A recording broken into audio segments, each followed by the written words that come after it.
bertemu lagi setelah minggu kemarin ada tanggal merah itu ya. Sehingga pertemuan kita masih belum selesai di bab 10. Pada pertemuan terakhir kali kita telah membahas tentang Wali Songo. Nah, kakak akan sedikit mengulas mengenai tentang Wali Songo, bagaimana metode dakwahnya, bagaimana metode penyebaran Islam di tanah Jawa. Jadi ada dua metode besar yang digunakan Wali Songo untuk menyebarkan Islam di tanah Jawa. Yang pertama itu namanya tadrij. Tadrij itu artinya bertahap. Jadi Wali Songo ini dalam menyikapi ajaran tradisi agama pada saat itu yang didominasi oleh agama Hindu dan Buddha, Wali Songo ini tidak serta-merta secara langsung memusnahkan agama atau ajaran yang sudah ada, tapi secara bertahap, secara berangsur, Wali Songo ini menyisipkan ajaran-ajaran Islam di dalamnya, seperti tradisi memberikan sajen di bawah pohon, tradisi menghidupkan dupa. Nah itu ya, itu namanya tadrij. Kemudian yang kedua, metode yang dilakukan Wali Songo itu namanya adamul khuruj, artinya tidak menyakiti. Nah, ajaran Wali Songo ini tidak menyakiti karena penuh dengan kelembutan, penuh dengan pendekatan yang tidak menyakiti. Contohnya ajaran umat Hindu yang melarang untuk menyembelih sapi karena sapi adalah hewan yang sakral, hewan yang disucikan. Nah ini salah satunya Sunan Kudus melarang menyembelih sapi untuk dijadikan hewan kurban. Maka saat Idul Adha seperti besok ini yang akan kita lampaui, umat atau rakyat di Kudus ini tidak menyembelih sapi, tapi menyembelih kerbau. Nah itu dua garis besar metode yang dilakukan oleh Wali Songo. Yang pertama apa? Tadrij. Yang kedua adamul huruf. Diingat-ingat, tadrij artinya bertahap dan adamul huruf artinya tidak menyakiti. Tadrij artinya adamul huruf. Benar. Diingat-ingat ya. Tadrij bertahap, adamul huruf tidak menyakiti.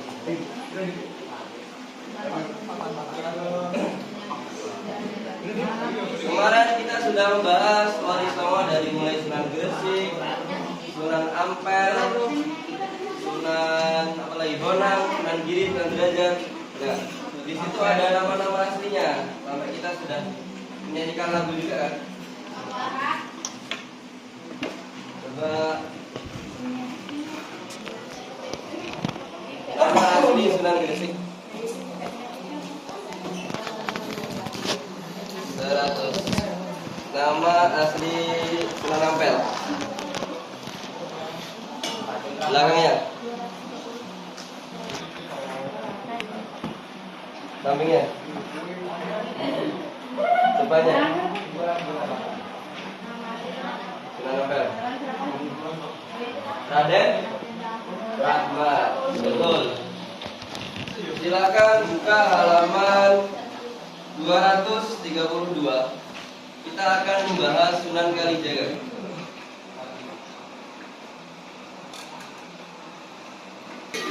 Yang depan baca Sunan Kalijaga yang atas.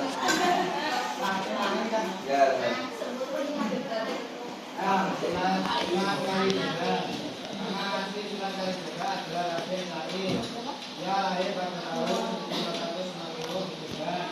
Lakukan ketika malam hari, dia sembunyi-sembunyi, kemudian menuju ke gudang tempat penyimpanan makanan yang ada di kerajaan atau adipati tersebut. Kemudian Lokajaya ini mengambil beberapa karung, kemudian dibagikan kepada orang yang membutuhkan, fakir miskin dan sebagainya. Nah ini caranya yang dilakukan yaitu mencuri, kemudian dibagikan kepada fakir miskin. Caranya tidak baik, tapi tujuannya baik. Nah, karena apa kok dia melakukan seperti itu? Karena ayahnya sendiri melakukan korupsi, melakukan praktek-praktek yang menindas rakyatnya, sehingga Sunan Kalijaga merasa kasihan, merasa tidak tega, kemudian melakukan pencurian. Ingat ya, yang melakukan pencurian adalah Sunan Kalijaga. Kemudian lanjut yang ketujuh, Sunan Kudus. Silakan dibaca pojok. Bentar ya. 7. Ayo udah. 7. Terutama dalam penghormatan tidak boleh menyembelih sapi. Terakhir yaitu Sunan Gunung Jati. Nama aslinya adalah Syarif Hidayatullah. Ia lahir pada tahun 1448 di Mekah ya. Sunan Gunung Jati ini lahirnya di Mekah. Dikenal sebagai sosok yang cerdas dan tekun dalam menuntut ilmu. Kalau kalian pernah nonton film Kian Santang, Sunan Gunung Jati ini adalah anak dari Rara Santang, kakaknya Kian Santang, cucu dari Prabu Siliwangi, Kerajaan Pajajaran. Nah, dari sini ada yang ditanyakan dari Sunan Kalijaga, Sunan Kudus, Sunan Muria, Sunan Gunung Jati. Coba paham? Tanya apa? Kenapa? Kamu apa dia ini? Iya. Juga. Apa?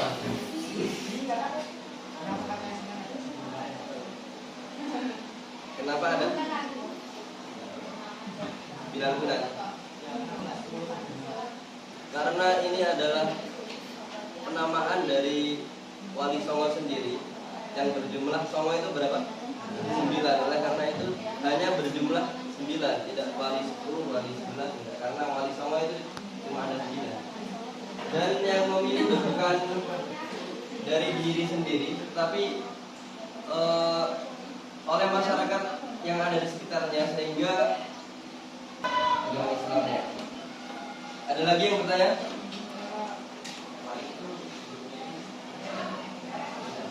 Ya, hidupnya bukan dalam satu waktu itu, tapi ada generasinya.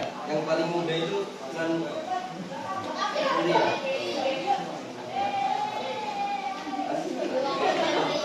Ada. Sunan Gresik dengan Sunan Giri itu hampir sedang. Berapa tahun? Yang cewek, nilai. Kalau nggak saya ingin nanya.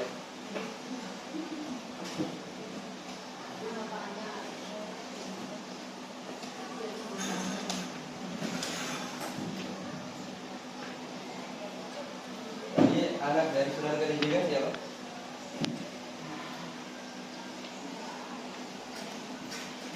Anaknya.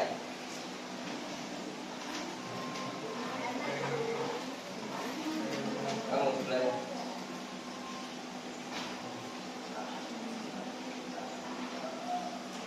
Belakangnya.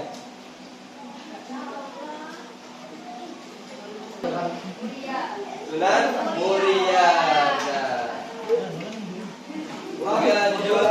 Terakhir kita akan bahas hikmah teladan Wali Songo. Dan yang itu Ibro. Ibro itu hikmah yang dapat diambil.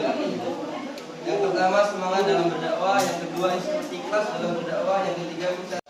Terima kasih atas perhatiannya untuk hari ini. Semoga apa yang kita pelajari bisa bermanfaat dan bisa diterapkan dalam kehidupan sehari-hari. Kita belajar di rumah, minggu depan kalian udah kuat. Jaga kesehatan, jaga pengalaman, jaga istirahat, dan juga ada yang cowok dengan apalagi semangat game aja, ya. Ya, oke, lanjut. Game. Mohon maaf atas segalanya. Kakak juga masih banyak kurangnya, masih banyak salahnya, masih perlu proses belajar lagi. Semoga kedepannya menjadi lebih baik. Kita akan bertemu dalam versi terbaik kita masing-masing. Siap? Akhiri, wassalamualaikum warahmatullahi wabarakatuh.